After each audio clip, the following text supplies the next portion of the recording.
beheaded. So it's by a barrow, so I have to find the barrow and find it from there. Well, I've come along the valley now. I'm walking along here and headed towards one of the barrows there, the round objects you can see, and the bloodstone should be around this area somewhere.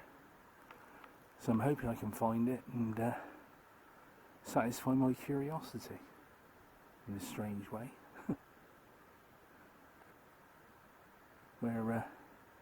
So this was the area where the Danes actually camped out, and it's called Danes Field, or Danes Lay in fact, on the map if you look at it.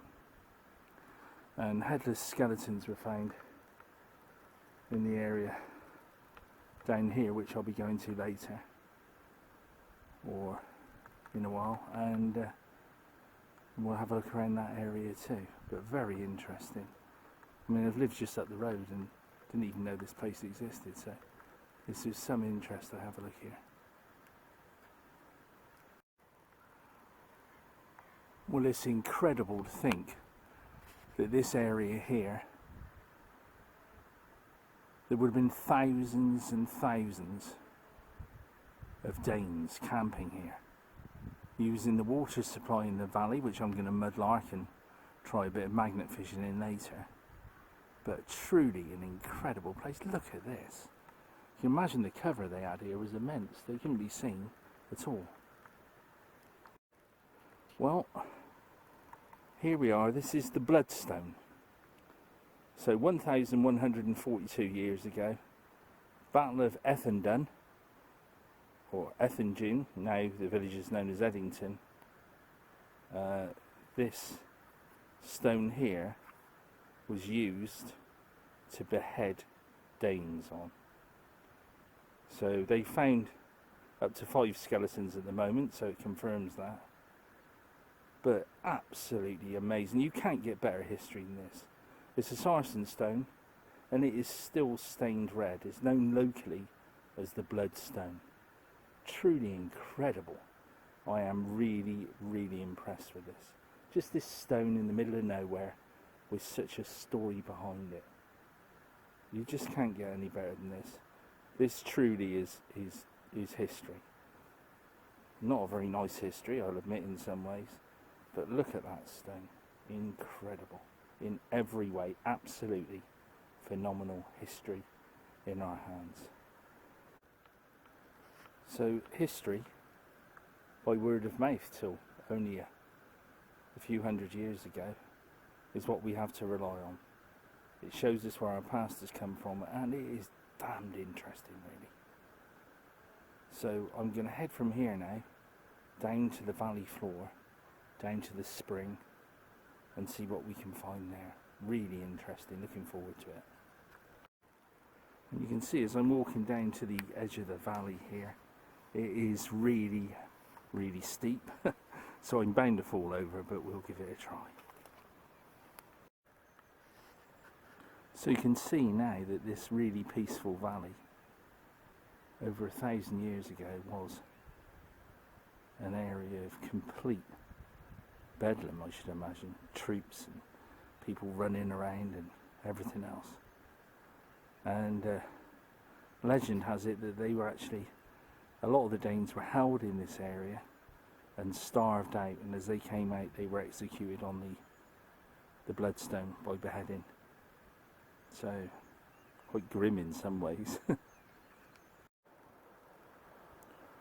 Well, I'm going to do some mudlarking down here, so wandering around and dipping in and out of the water.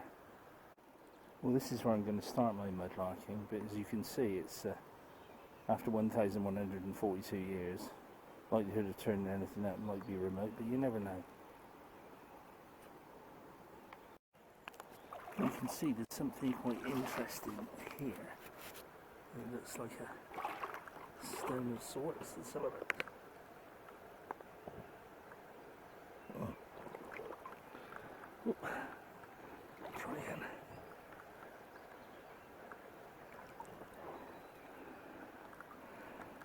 No.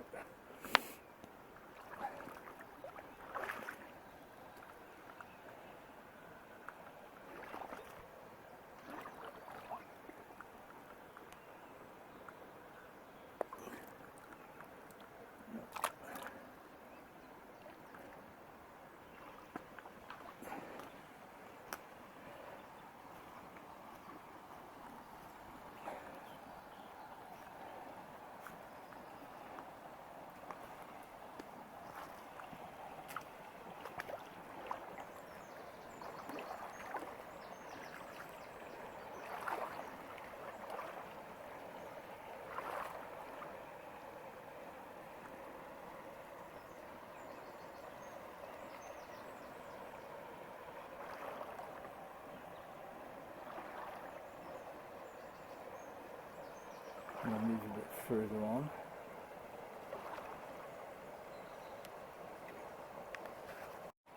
Well, I can see some metal down there. Let's give that a try and see if it's anything.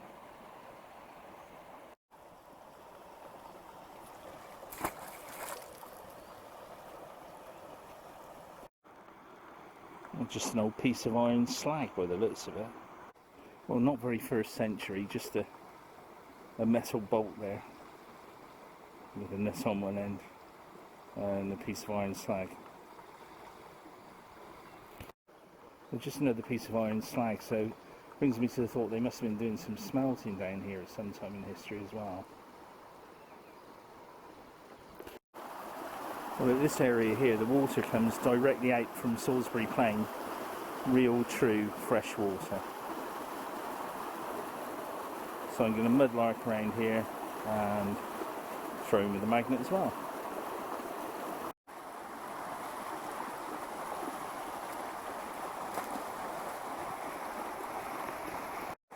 Well, on a lovely day like today, you can't beat this at all. Well, not first century, I'm afraid, just an old piece of broken cast pipe by the looks of it. There it is there. Just a small part of square metal peg, so I'm going to get in there now and mudlark it.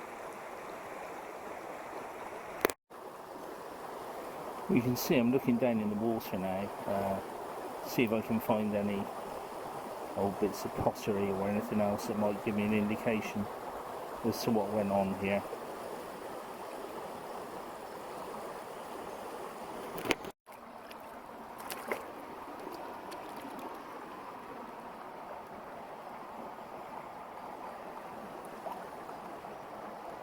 Well, nothing in this part, so I'm going to move on. Well, I'm now mudlarking here in the waterfalls that come down directly from the plain. More or less the water comes from Stonehenge. As I get down in, there's odd bits of stone, but nothing of any significance at the moment.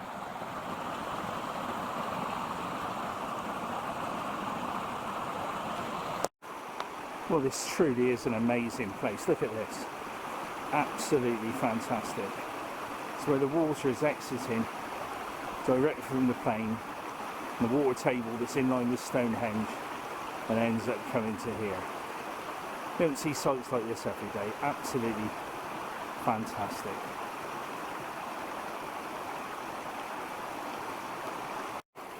Well, you can see that the Danes would have had plenty of water here, camping in this valley. It's a shame it ended so desperately for them, but there we are. It stopped us from becoming Daneland. You can see pulling around in there, I've got a fossil of something or other, some sort of sea creature by the looks of it. So all has not been in vain. Quite interesting really. So my mudlarking's turning up more than my magnet fishing, but that's a good find, that. Very pleased with that. And that you can see there is water coming directly from the water table out into the Wiltshire countryside. Well, at this stage I'm going to mudlark back down the waterfall, climb down it, a bit of a venture, and going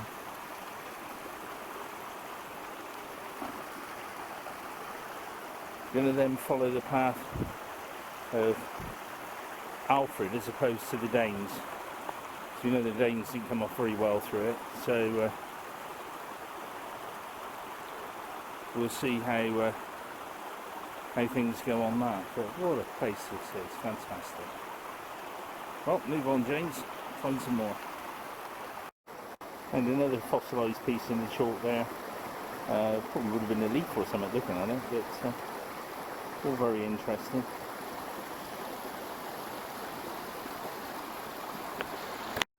And as I was going through the woods here, I found a very small piece of sarsen stone, and you can see the red oxide actually turns it red in there, so you can see the strata going through it. So quite interesting, to say the least. These stones don't come from around this area at all. Most of them come from sort of like Wales and places like that. Some are left by the Ice Age, but that's what makes it so significant, really. Just pulled out this old piece of white glazed plate, and nothing interesting on it at all, probably about 1800s. Well, on this area here, where the main road now passes, would have been the site of the actual battle, it's believed, although nobody really knows, along this field here. And obviously the main road wouldn't have gone through there and over this field here, with Stradbroke in the distance where I've been. So in this area there would have been the battle, would have been a bloody battle, would have been absolutely terrible. We wouldn't have had the main road going through it then at that stage, and it would have been in this area here, it's believed. It was a horrific and bloody battle that really determined us not becoming Daneland, so very, very important from our history point of view. Well, Alfred and his forces would have needed water as well. It would have been the driving force behind everything, really, that they all had water. And forgive the helicopter above. Down the end of this track is a big clue to that as well. So Alfred would have needed water as well, and the clue to that is Lady's Well here. And the water went from here on down to Eddington Priory, where the monks used it, obviously, in latter years after the battle. But before the battle it would have been just a stream coming out of the bank of fresh water from the hills. Well, already there's some old bits of, there we are, Victorian pot there, and some more there on the side. Like that. Looking down in the water, can I see anything else? Oh, what's this over here?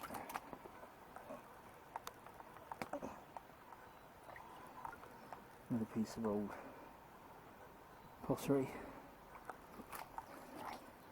Anything else? Bits of old brick. Unless, really, unless I'm missing the obvious.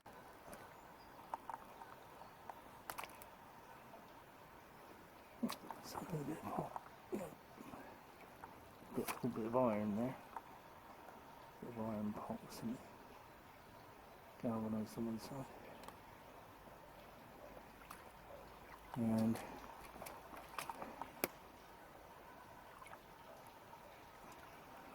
some more bits of white pot there. This side, bit of brown ironstone type pottery. And what's this?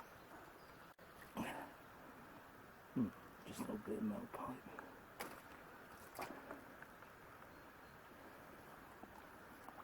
Brick.